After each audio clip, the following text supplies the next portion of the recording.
Gracias. Y ahora nos vamos a ir propiamente tal a los signos vitales, ¿ya? El primero que quiero que veamos es el pulso. Hay que evaluar tanto el pulso arterial como el pulso venoso. Pero les digo al tiro que hoy día no vamos a hablar del pulso venoso, ¿ya?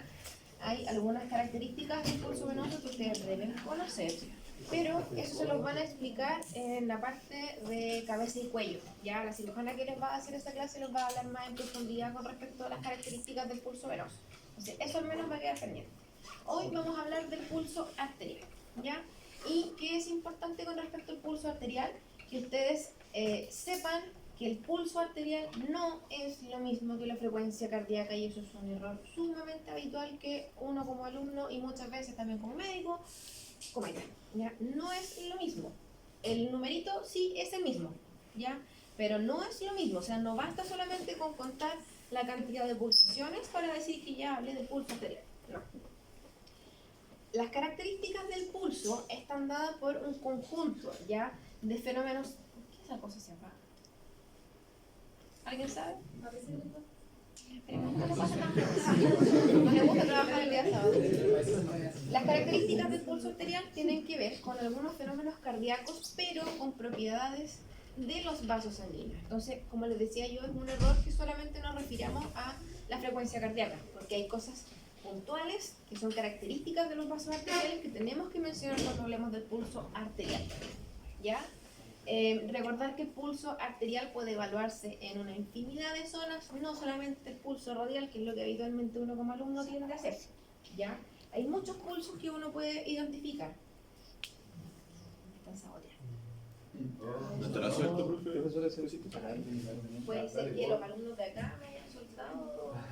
No, Se puede hacer eso con los creamos que va a funcionar. El pulso carotídeo es súper fácil de identificar, ya ustedes lo van a palpar medial al borde anterior del músculo esternocleidomastoideo, y ahí es típico que ahora los alumnos empiezan a buscar, ya aprendan a identificarlo. El pulso axilar es un poquitito más difícil de encontrar, ya se palpa bastante profundo en la fosa axilar, habitualmente por detrás del borde posterior del músculo pectoral mayor. Es un poquitito más difícil de localizar, ya, pero igual se puede. No sé si de aquí o de allá, pero por ahí no me quieren dejar hacer esa clase. El pulso braquial ya se palpa aquí, a nivel del codo por anterior, ya en la cara anterior del pliegue, ¿cierto? Y es un poquitito hacia medial. Entonces ahora todos ya los veo ahí que se van a palpar el pulso. Este muchas veces es un poquitito más difícil de encontrar, ¿ya? Pero en personas mesomorfas o ectomorfas es bastante fácil. Pacientes endomorfos cuesta bastante de repente encontrar. El cuarto pulso que uno va a identificar es el favorito de los alumnos, que es el pulso radial, el más fácil de encontrar, ¿cierto? Que está en la cara anterolateral de las muñecas. Sí, ¿alguien podría apagar? ¿Queda acá? Para mi marca.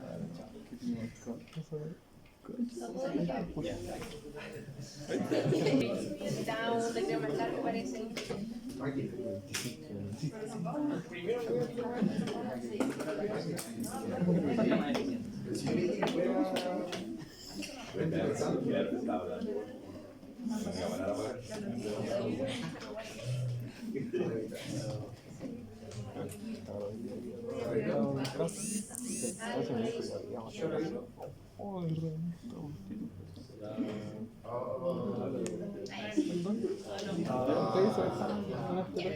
Sigamos. Entonces íbamos con el pulso radial, que es el favorito de los alumnos porque es el más fácil de identificar, ¿cierto? Y cuando uno se autoexplora, habitualmente el primero que empieza a palpar, ¿ya? El pulso radial lo vamos a encontrar entonces en la cara anterolateral de las muñecas, ¿cierto? Entre lo que es el proceso estiloides radial y el tendón del músculo flexor radial del campo. Es súper fácil de encontrar. El pulso femoral, y aquí otra vez vienen los alumnos vergonzosos que no lo quieren palpar, pero hay que hacerlo, ¿ya? Se palpa por debajo del pliegue inguinal, un poquitito hacia medial. Es un pulso bastante fuerte y es súper fácil de identificar. El pulso popliteo, en contraparte, es bastante más difícil de encontrar.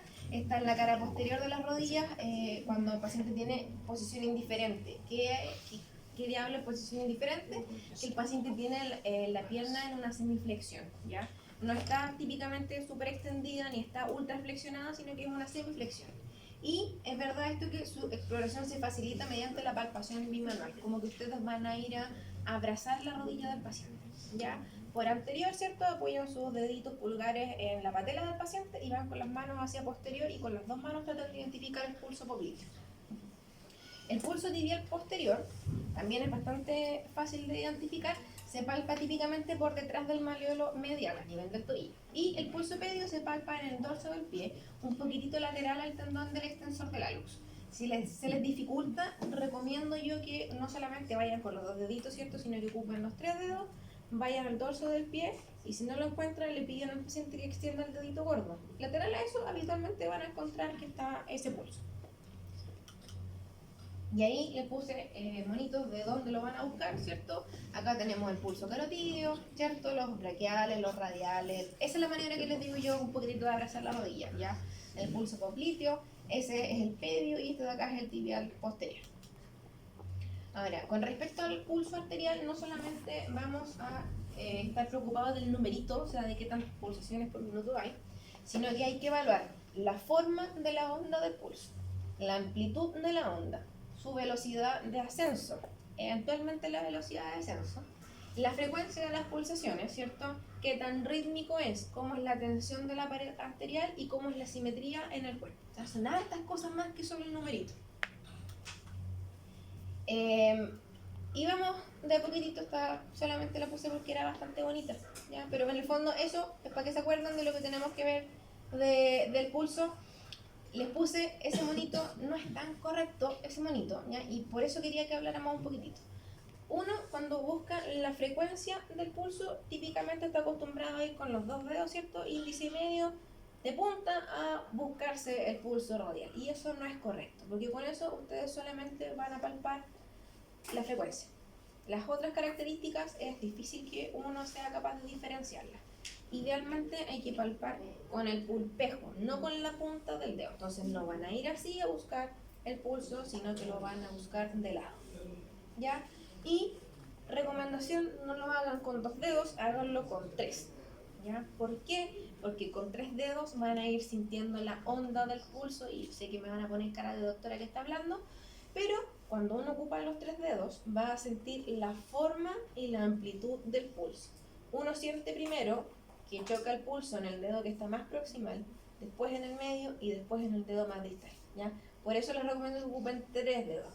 Ahora, estoy hablando de una fineza que es la para la experiencia. Al principio lo más probable es que ustedes me digan el numerito es tanto y parece que está simétrico, ¿ya? Pero con el tiempo ustedes se van a dar cuenta de que eso es necesario. ¿Qué es lo que uno busca cuando palpa? Principalmente comprimir, ¿cierto?, esta estructura que es la arteria contra otra estructura que sea mucho más densa. Habitualmente van a ser estructuras óseas, por eso es súper fácil que uno encuentre el pulso radial, ¿ya? Y hay otros pulsos que son un poquitito más complejos de identificar, como por ejemplo el pulso popliteo, que no tenemos típicamente un hueso justo que nos esté haciendo esta contraposición con el vaso arterial. Y vamos a hablar de las características del pulso, ¿ya? Primero la forma. Normalmente el pulso tiene una pequeña escotadura entre la fase ascendente y descendente. O sea, no es típicamente así, sino que tiene una pequeña muesquita arriba. Cuando esa muesquita es más marcada de lo habitual, se le llama pulso dícroto, ¿ya? Sutileza, yo sé de lo que estamos hablando, pero al menos en teoría deben conocerlo. La amplitud del pulso puede estar aumentada o disminuida, y particularmente tenemos algunos términos para decir que cuando el pulso está muy aumentado le vamos a llamar magnus, o sea, lo que ustedes sienten es muy amplio, ¿ya? Cuando el pulso tiene una amplitud muy disminuida le vamos a llamar pulso parvus. Vamos a evaluar también la velocidad de ascenso del pulso, o sea, si sube lentamente la onda o sube más rápido, ¿ya? Lo habitual es que sea más o menos rápido. Cuando tenemos un pulso que asciende demasiado lento le llamamos pulso tardus, ¿ya? Y habitualmente el tardus viene de la mano del parvus y no es tan inhabitual que encuentren alguna descripción de pulso parvus et tardus, ¿ya? Que significa un pulso de amplitud disminuida y velocidad de ascenso lenta. Con respecto a la frecuencia, les recomiendo que siempre la vean en un minuto, ¿ya? Es de flojo eso que uno hace y los cuenta en 6 segundos, van 10 segundos y lo multiplica. No, acostúmbrense. Lo he visto. Acostúmbrense a medirlo en un minuto, al menos 30 segundos, ¿ya? ¿Por qué es importante esto? Porque hay algunas arritmias cardíacas que gatillan que en algunos periodos el pulso esté mucho más rápido, después el pulso mucho más lento. Y si yo hago una muestra muy pequeña en el tiempo, ¿cierto? Voy a mal cuantificar la frecuencia del pulso. Entonces acostúmbrense y háganlo en un minuto. Lo normal es que una persona que esté en reposo, ¿cierto?, tenga una frecuencia entre 60 y 100 pulsos por minuto, ¿ya? Le llamaremos bradicardia cuando sea menor de 60 y taquicardia habitualmente cuando es más de 100. Con respecto al ritmo, esto corresponde a la regularidad en la aparición de las ondas pulsátiles. O sea, qué tan regular ustedes sienten que el pulso choca en sus dedos, ¿ya? Y habitualmente vamos a encontrar que los pacientes tienen un pulso regular y así se describe, pulso regular. Pero particularmente hay algunas arritmias cardíacas, sobre todo la fibrilación auricular, que se caracteriza por una irregularidad marcada. O sea, ustedes no van sintiendo el pulso súper regular, sino que sienten rápido, lento, lento, pero súper irregular. Incluso en su irregularidad no es regular, ¿ya? A veces rápido, muy rápido, después más lento, es como que sienten uno que se salta un latido. Entonces, por eso es importante que también la frecuencia no la vean un minuto. Y acá les traigo unos dibujitos porque así es un poco más fácil imaginarse el pulso, ¿ya? Este de aquí arriba es el pulso normal. Uno siente la onda y eventualmente siente una pequeña muesca. Yo nunca en la vida la he sentido, pero teóricamente existe, ¿ya?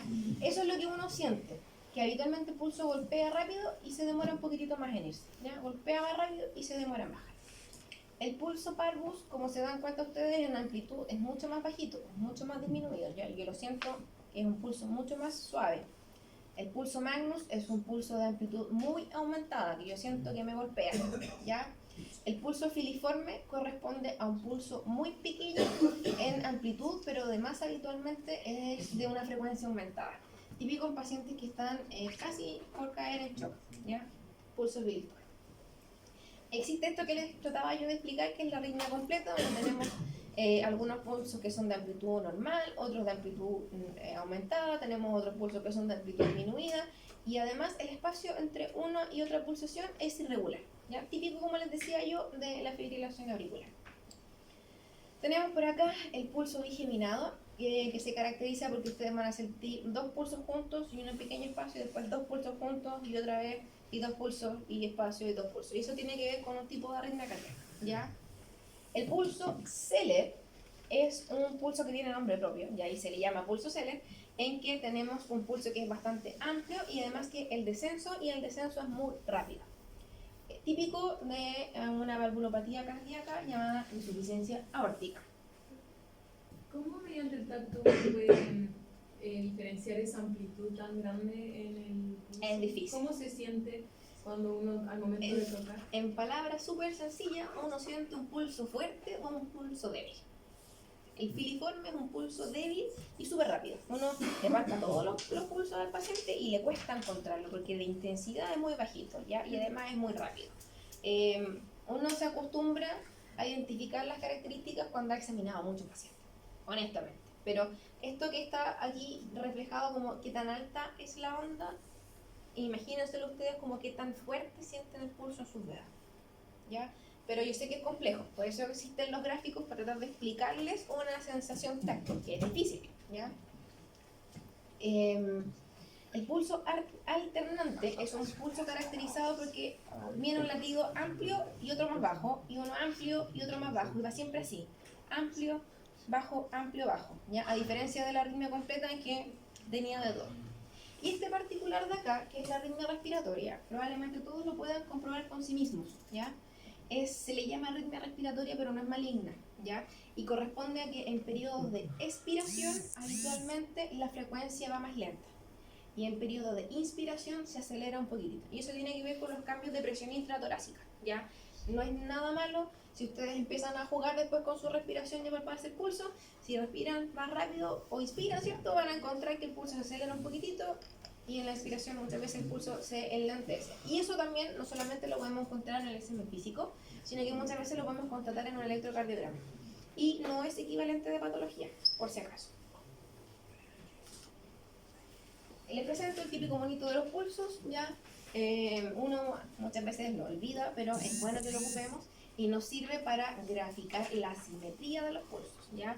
No se mal acostumbren a palpar solamente un pulso radial, sino que vean todos los pulsos y siempre vayan comparando un lado con el otro, ¿ya?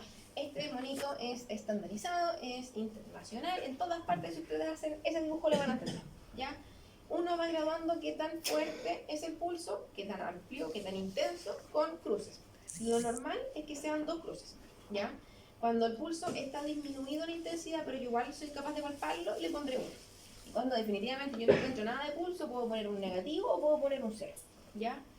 Para el otro lado, cuando el pulso está un poquitito aumentado, uno puede poner 3 cruces, y cuando ya está demasiado aumentado en intensidad, uno puede poner 4.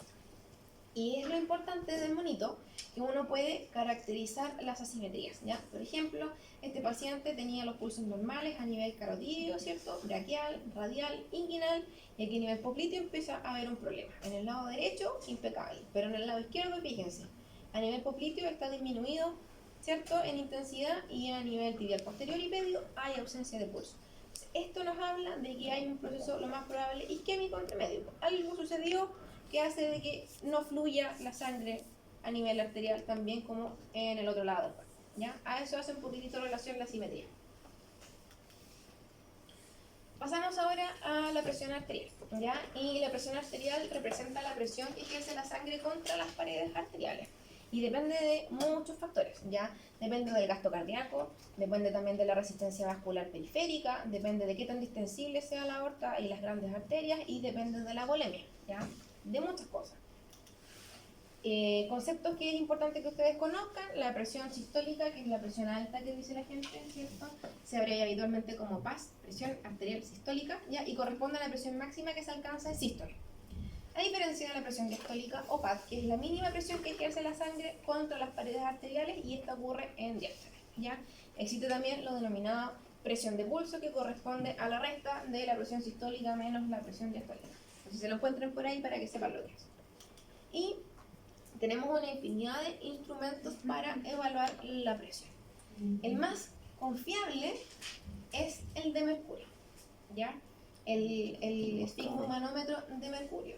Es el más confiable con respecto a la reproducibilidad de las mediciones que das. ¿Cuál es el problema? Es súper bueno cuando yo lo tengo estático y no lo muevo. Cuando yo tengo, y en los consultorios antiguos, típico que esto estaba apernado a la pared, ¿ya? Ahí súper bien porque no se mueve, la columna de mercurio está siempre estable, no se descalibra y súper bien. Pero cuando empezaron a darse cuenta de que no había plata para tener uno en cada box y empezaron a pasearlo, se dieron cuenta de que ahí se pierde la calibración con mucha facilidad. Otra cosa que hay que tomar en cuenta es que el mercurio es tóxico, y estamos tratando de que ya no haya mercurio, ¿cierto?, en ninguna de las atenciones de salud, así que por eso como que ha ido saliendo un poquitito, pero todavía hay sectores donde se sigue ocupando el termómetro, o sea, el esfigmomanómetro de mercurio, ¿ya? Este de acá es el anaeroide, que es muy habitual que uno vea por ahí. En vez de mirar la presión en esta columna, ¿cierto?, donde me va marcando el mercurio, acá tenemos como un relojito que me va mostrando las presiones con un puntero que me va diciendo el numerito de la presión, ¿ya? Y lo que en realidad hay en todos lados ahora son estos de acá, que son los medidores electrónicos. Hay de muñeca y hay de brazo. Uno lo puede, todos estos en realidad, utilizar tanto en las extremidades superiores como en las extremidades inferiores. Algo sí que hay que tomar en consideración es que uno tiene que leer las especificaciones de su herramienta y saber que no sirven universalmente para todos los pacientes, ¿ya? O sea, yo necesito un manguito especial para el paciente pediátrico, ¿ya? Que sea más pequeño y que sea menos ancho, ¿ya? Estos son bastante estándar pensando en un adulto común y corriente, pero en pacientes que sean súper obesos, muchas veces no nos van a servir para medir la presión en forma fidedigna. Hay que fijarse siempre de que el aparato esté en buenas condiciones para yo creerle a la cifra de presión arterial. Es súper incorrecto y se da lamentablemente en muchos consultorios de que el velcro ya no funciona bien, entonces viene la TENS a hacerlo bien, ¿cierto? Y le pone una lana o una tela o un montón de cosas. Entonces le cierra al paciente el manguito y aparte encima le ponen otra cuestión rígida. Eso absolutamente va a modificar la cifra de presión arterial. Lo mismo que en velcros que están más o menos malos y que empieza a inflarse y se empieza a desarmar y viene la tensión, agarra y lo aprieta con las manos para que no se le abra. Tampoco es confiable, ¿ya? Idealmente uno tiene que tomar decisiones con una herramienta que esté en buenas condiciones. Actualmente, y de acuerdo a la Asociación Americana Cardíaca, podemos utilizar estos, ¿ya? Pero los del estándar internacional se hacen con la marca Omron. Y yo no tengo nada que ver con la marca, pero les cuento que internacionalmente Omron es la que da el estándar de la cifra de presión arterial como para hacer diagnóstico de hipertensión, ¿ya? Pero en general todos los que se manejan por ahí en el mercado son de bastante buena calidad. Siempre sí son mejores los de brazos que los de muñeca. ¿Cómo vamos a medir la presión arterial para que la cifra sea realmente útil? Primero, ojalá en el brazo, ¿ya? Pero de repente hay situaciones en que o los pacientes están amputados o tienen alguna lesión propiamente en el brazo y prefieren que no se les tome, también se puede tomar a nivel de extremidades inferiores, ¿ya? Esto es súper importante, sin elementos que lo compriman, o sea, habitualmente ropa o accesorios, que se saquen los anillos, que se saquen las pulseras, ¿cierto? Los relojes y que al descubrirse la extremidad, ojalá esté suelto. Típico, la señora un poco gordita que anda con camiseta y dice, no se preocupe, yo me subo, y acá empieza a subir como a presión, ¿ya? Eso no sirve porque me modifica la presión arterial. Tiene que descubrirse la extremidad en su totalidad. Entonces yo le digo, mejor no, saque el bracito de la manga y no se despista entero, porque habitualmente a la gente no le gusta andarse desvistiendo a cada rato, ¿cierto? Pero la extremidad libre. Idealmente que el paciente esté sentado o acostado, pero en una posición cómoda, ¿ya? Al menos que haya descansado 5 minutos. O sea, si el paciente venía atrasado a su hora médica y venía corriendo, no le voy a tomar la presión arterial de entrada. Yo necesito que esté tranquilo, ¿ya? Y este punto es importante. No debe haber consumido cafeína, ¿cierto? Ni haber fumado en los últimos 30 minutos porque eso me va a elevar falsamente la cifra de presión arterial. También nada el pulso arterial, ¿ya? Pero tengo que preguntarle a mi paciente si tomó café o ha fumado en los últimos minutos. Si es así, tiene que esperar y reevaluarlo. Si no me equivoco, ustedes tienen un ramo donde les enseñan a tomar la presión arterial, ¿cierto? Los signos vitales y todo eso. Y le encanta a las enfermeras enseñarnos esas cosas, después se nos olvida.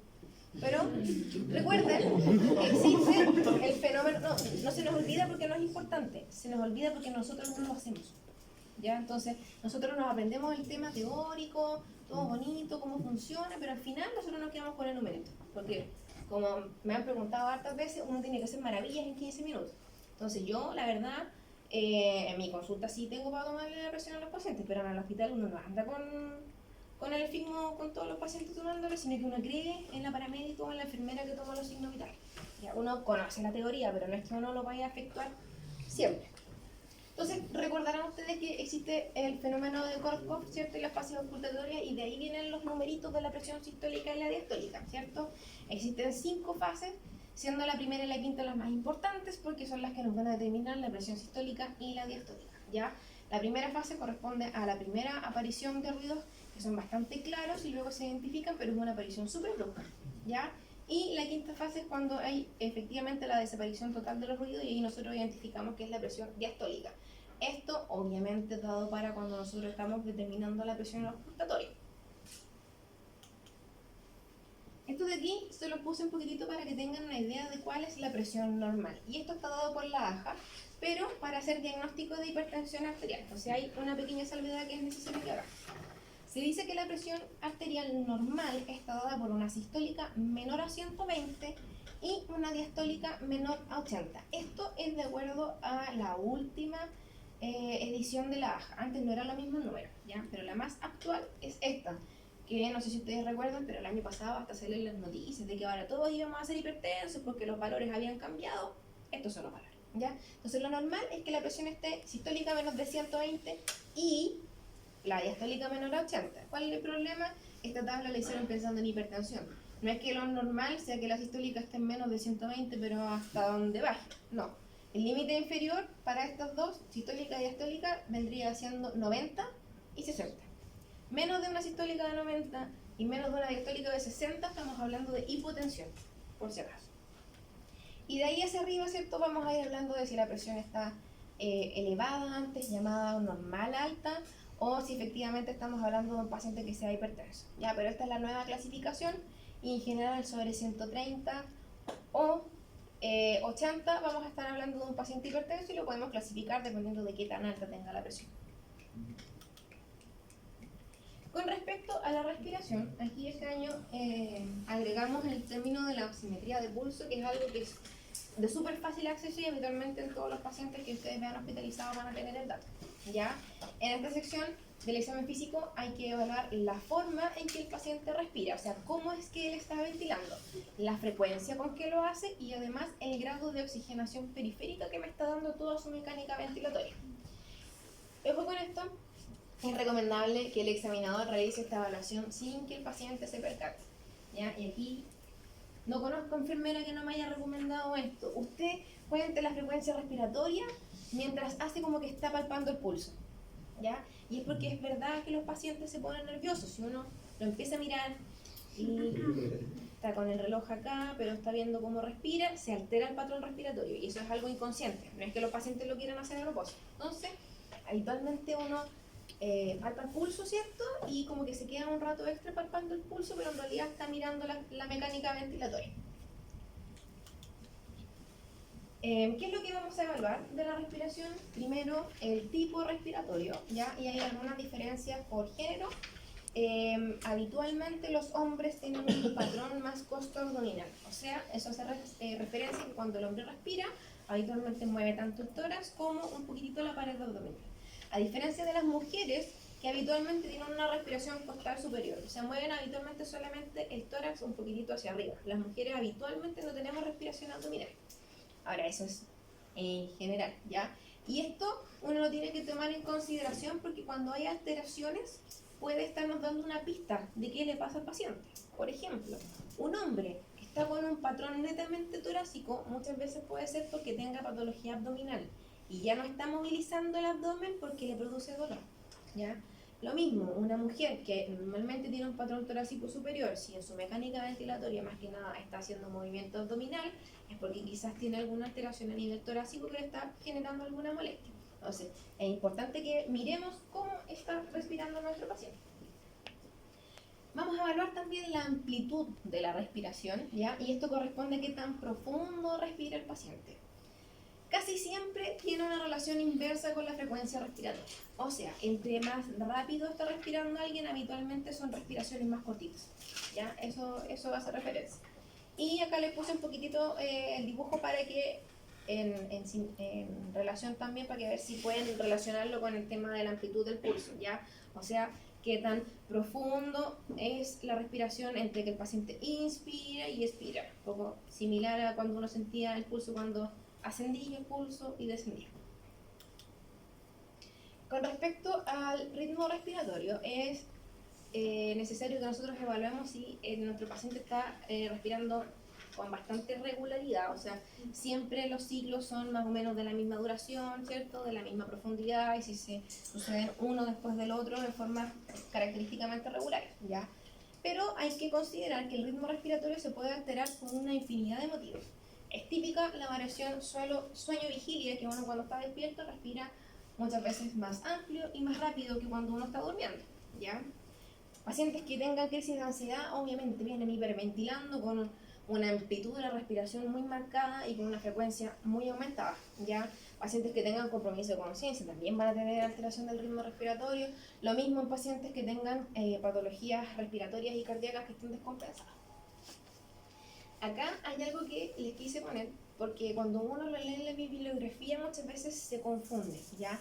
Existe algo denominado en relación inspiración y expiración. Y es que normalmente cuando uno respira, ¿cierto? La inspiración dura un poco menos que la expiración. O sea, uno se demora más en botar el aire que en tomar.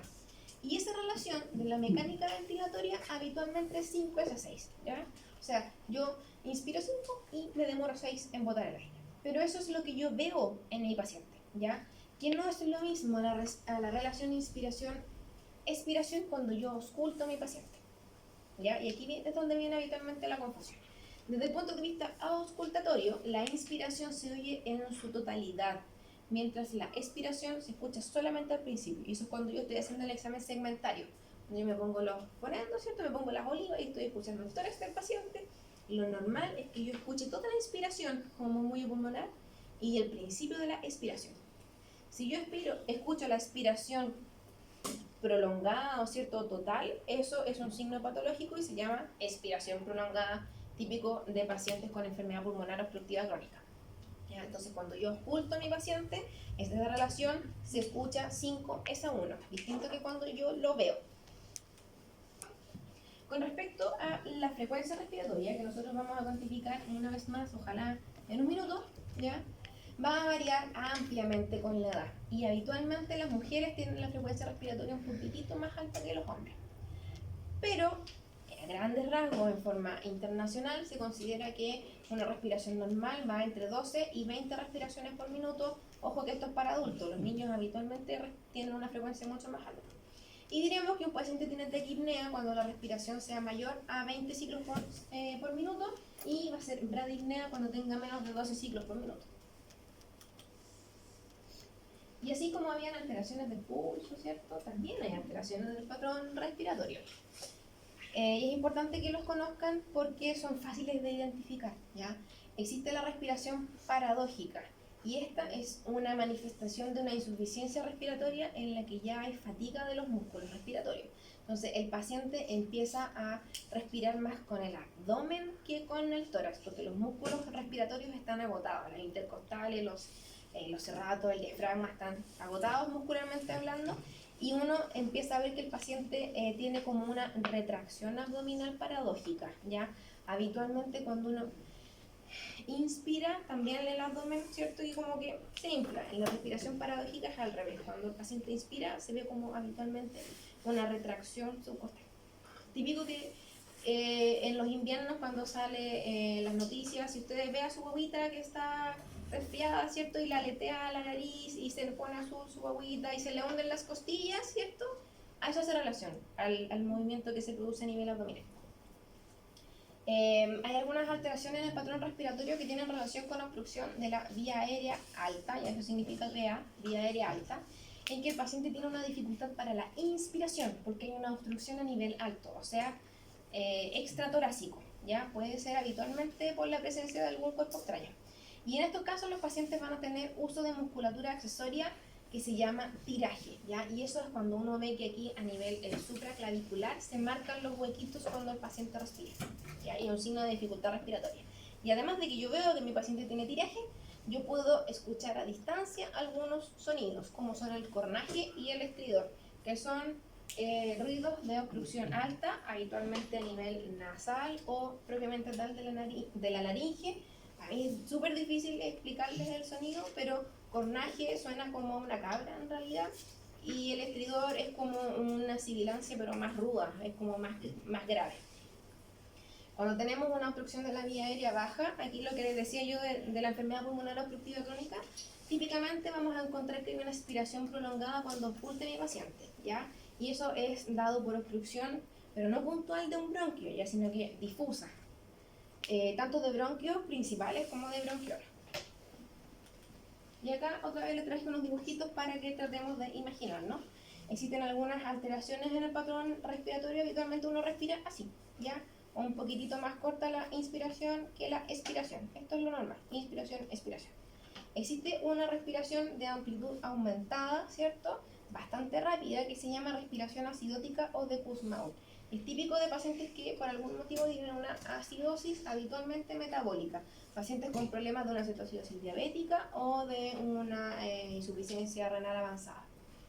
Existe la respiración de Biot y la periódica de Cheyne-Stokes. Esta es la que ustedes ya conocen por definición, ¿cierto? O sea, el paciente empieza con respiraciones de amplitud creciente hasta llegar a un pic, y de ahí empieza a tener respiraciones descendentes hasta llegar a un periodo de apnea, y otra vez se repite el ciclo. La respiración de Biot es como un equivalente, pero en vez de ir subiendo y bajando, propiamente tal, pasa por periodo de apnea y después de respiración con una amplitud aumentada. Ambas dan cuenta de un paciente con problemas neurológicos, ¿ya? Y particularmente la de Cheyne-Stokes también se puede ver en pacientes con una insuficiencia cardíaca muy avanzada. Junto con la evaluación de la respiración, se agregó ahora la oximetría de pulso, que es lo que hacemos nosotros cuando le ponemos este aparatito en el dedo al paciente, ya que es súper fácil que en todas partes haya, en los consultorios, en todas las salas hay alguien que tiene algún saturómetro, ¿ya? Y es una forma no invasiva que permite hacer una estimación de la saturación de la hemoglobina, ya a nivel periférico. Es una estimación, recuérdala, ¿ya? ¿Y cómo lo escribimos nosotros? Así, SAT-O2, ¿ya? Esa es la saturación de oxígeno.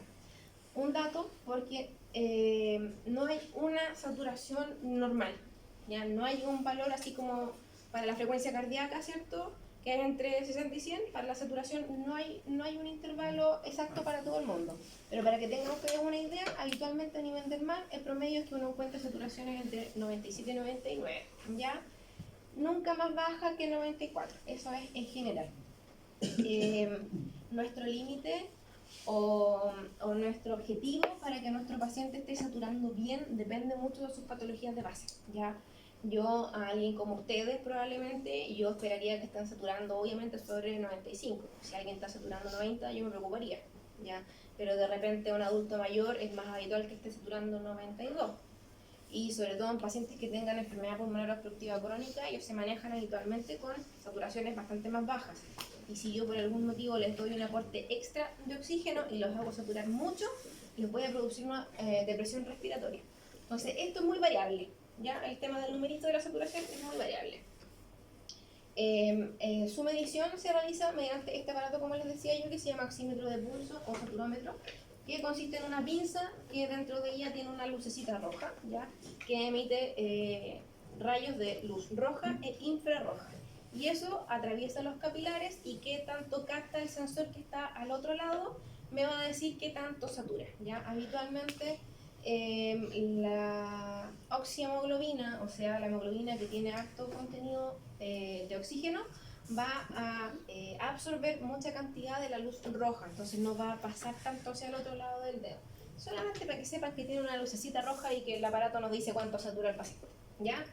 Junto con mencionar cuánto satura el paciente, o sea, yo hablo de la respiración, patrón respiratorio normal, torácico superior, ¿cierto? Sin alteraciones en el ritmo, saturación 99%, y al lado tengo que poner con cuánto aporte de oxígeno mi paciente está saturando, lo que yo acabo de decir. Y eso es la FiO2, es la fracción inspirada de oxígeno, ¿ya? Recuerden ustedes que el aire ambiental posee un 21%, ¿cierto?, de oxígeno, y el resto se divide en otros tipos de gas, ¿ya? Pero cuando uno evalúa a un paciente que está respirando ambiente, uno debiera poner saturación de O2, ejemplo, 92% con FiO2 ambiental o con FiO2 21%, ¿ya? No los quiero marear con cuánto aporta la oxigenoterapia, porque depende del tipo de oxigenoterapia, ¿ya? Y eso además lo van a ver el próximo año en medicina interna. Pero al menos quiero que sepan que el ambiental es 21%.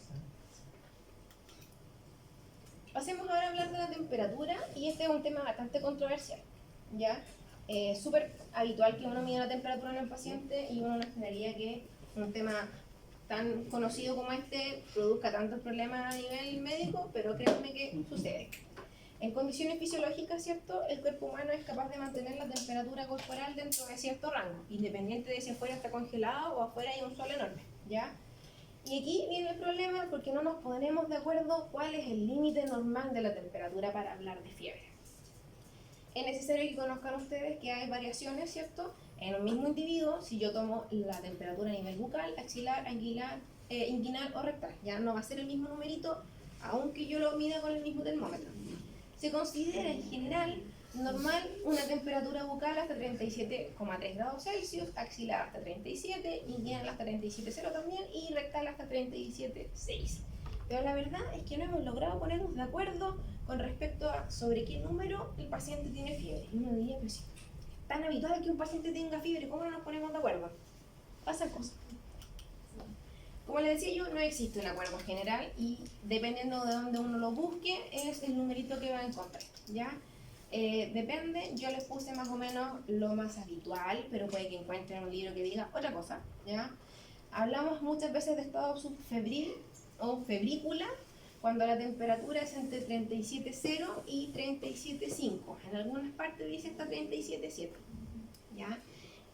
Vamos a hablar de hipotermia cuando la temperatura sea menor a 35, y eso sí es casi estándar para todas las bibliografías que uno vea. Y vamos a hablar de hipertermia cuando la temperatura sea mayor a 31.0 grados Celsius. Pero el concepto de fiebre varía mucho, ya desde 36.8 en algunas partes, desde 37 en otros lados, de 37.5, desde 37.7, ahí varía mucho la bibliografía. Nadie va a dudar cuando alguien tenga 39, pero el problema es cuando alguien tiene 37.9, ¿ya? Y ahí después van a tener una clase de fiebre y donde los van a confundir más todavía. Pero al menos conozcan estos datos, ¿ya? Que existen los subfebrilos febrícula, la hipotermia y la hipertermia. Y acá le tengo algunos termómetros.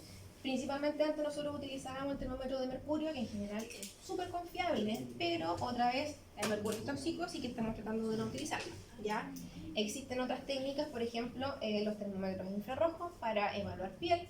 Existe este termómetro también es infrarrojo, pero evalúa a nivel del conducto auditivo externo. Son bastante rápidos y eso es algo súper bueno que tienen, sobre todo cuando uno necesita medir la temperatura de una guagua, ¿ya? Son súper rápidos, me da el resultado en pocos minutos versus el termómetro de mercurio, que al menos yo lo tenía que tener 3 minutos en la axila. Ya, esto me da el resultado en segundos. Tenemos el típico termómetro digital, que habitualmente es el que utilizamos en todas partes ahora, ¿ya? No es que uno tenga que dejarlo una cantidad de tiempo establecido, sino que es el propio termómetro inteligente el que chilla cuando ya tomó la temperatura, ¿ya? Y nos va a avisar muchas veces si el paciente tiene fiebre o no, a veces hasta se le enciende una lucecita, o sea, equivocarse es súper difícil. Y esto de acá que les puse es para que tengan una idea de algo que no es propiamente tal un termómetro, ¿ya? Son unas tiritas radioactivas que muchas veces se utilizan en guaguitas para no estarlos incomodando a cada rato de andarles tomando la temperatura. Existen estas tiritas que son como stickers que uno les pega en la frente a los guaguas, ¿ya? Andan ahí con su monito.